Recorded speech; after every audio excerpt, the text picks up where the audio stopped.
ஐயா வணக்கம் ஐயா. இது வந்து திருக்கோடீஸ்வர சுவாமின்னு பேர். தஞ்சாவூர் மாவட்டத்தில் திருவிடையூர் மாவட்டத்தில் இருக்க திருக்கோடீஸ்வரர் திருக்கோடிகாவல்னு பேர். 3 கோடி மந்திர தேவதைகள் 3 கோடி ரிஷிகள்லாம் பூஜை பண்ண ஸ்தலம் இது. அதனால தான் சிவபெருமானுக்கு வந்து திருக்கோடீஸ்வரர் ஊர் வந்து திருக்கோடிகாவல் அப்படின்னு பேர் வந்ததுக்கு காரணமானது. யமபயத்தையே போக்கின ஸ்தலத்தில் ஒன்று இது. இந்த ஸ்தலத்துக்கு வந்துட்டு போகிறதுனால யமதண்டனை யமபயம்லாம் கிடையாது. யமதர்மராஜன் சித்திரகுப்தனுக்கு சாப்ப நிவர்த்தியான ஸ்தலம் இது. இங்கே பார்த்தீங்கன்னா பிரகாரத்தில் கன்னிமூல கணபதி வந்து கரையேற்று விநாயகர்னு இருப்பார். அகஸ்தியரால் பிரதிஷ்டை பண்ண விநாயகமூர்த்தி அவர் பார்த்தீங்கன்னா மற்ற விக்கிரகம் மாதிரி கல் திருமேனியாக இருக்க மாட்டாங்க, மண்ணாலான திருமேனியாக இருப்பாங்க. இந்த 3 கோடி மந்திர தேவதைகள் ரிஷிகள்லாம் தபஸ் பண்ணுறாங்க. அவங்கள சுற்றி ஒரே பிரளயம் ஏற்பட்டு போகுது. அவங்கெல்லாம் உடனே அகஸ்தியரை பிரார்த்தனை பண்ணுறாங்க.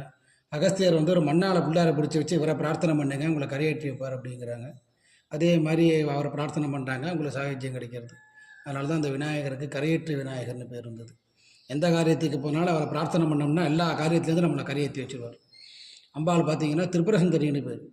லலிதா சகஸ்ரநாமத்துக்கு உரை எழுதப்பட்ட ஸ்தலம் இது. அம்பாள் இங்கே பெருமாளாக காட்சி கொடுத்தாங்க. திருஞான சம்பந்தர் திருநாவுக்கரசரால் பாடல் பெற்ற ஸ்தலம். இங்கே உள்ள பைரவமூர்த்தி விசேஷமானவர். துர்வாசரால் ஆராதனை பண்ண பைரவமூர்த்தி. மொத்தம் 64 பைரவர். அதில் ஆபத்தோத்தாரணர் வடக பைரவர்னு ஒரு பைரவர். அந்த பைரவரை இந்த ஸ்தலத்தில் வந்து துர்வாசர் வந்து ஆராதனை பண்ணதாக புராணம். காரிய சித்தி தொழில் நன்மைகள்லாம் இந்த பைரவரை பிரார்த்தனை பண்ணோம்னா எல்லா காரியங்களும் சித்தியாகும். இன்னொரு பேர் வேத்திரவனம்னு பேர். இங்கே சுவாமிக்கு பேர் வேத்திரவனேஸ்வரர், ஊர் வேத்திரவனம்னு பேர்.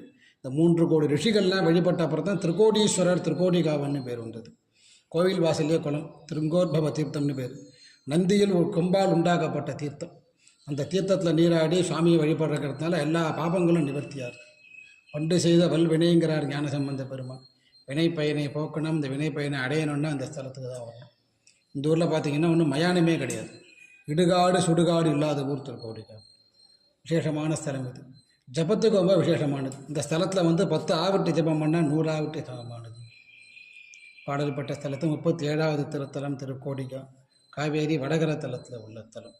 4 யுகலாகவும் இந்த கோயில் இருக்குது. ஒரு யுகத்துலேயும் ஒரு வனமாக இருக்குது.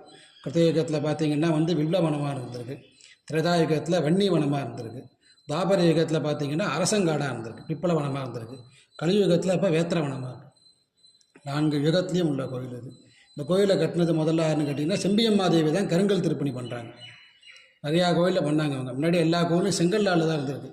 கருங்கல் திருப்பணி முதல்ல ஆரம்பிக்கிறது திருக்கோடிகாவில் தான் ஆரம்பிக்கிறாங்க அவங்க. கண்டராதித்ய சோழனுடைய மனைவி அவங்க. செம்பியம்மா கட்டின கோயிலில் முதல் கோயில். தென்னாருடைய சிவனே போற்றி, ஜன்னாட்டவர்க்கும் இறைவா போற்றி. இந்த கோயிலுக்கு வரணும்னா நம்ம எந்த இப்போ கும்பகோணம் மயிலாடுதுறை நடுப்புற இருக்குது. கும்பகோணத்துலேருந்து வந்தீங்கன்னா 20 கிலோமீட்டர், மயிலாடுதுறையிலேருந்து 20 கிலோமீட்டர். கும்பகோணம் பூம்புகார் சாலையில் அந்த கோயில் இருக்குது. பக்கத்தில் இந்த பக்கம் பார்த்தீங்கன்னா சுக்கரன் கோவில் சூர்னார் கோயில் அருகாமை இருக்குது. மாயிரம் பயிற்சி பார்த்தீங்கன்னா வந்து கதிராமங்கலம் திருமணஞ்சேரி நடுப்புறத்தில் இருக்குது. ரொம்ப சந்தோஷம், ரொம்ப நன்றி.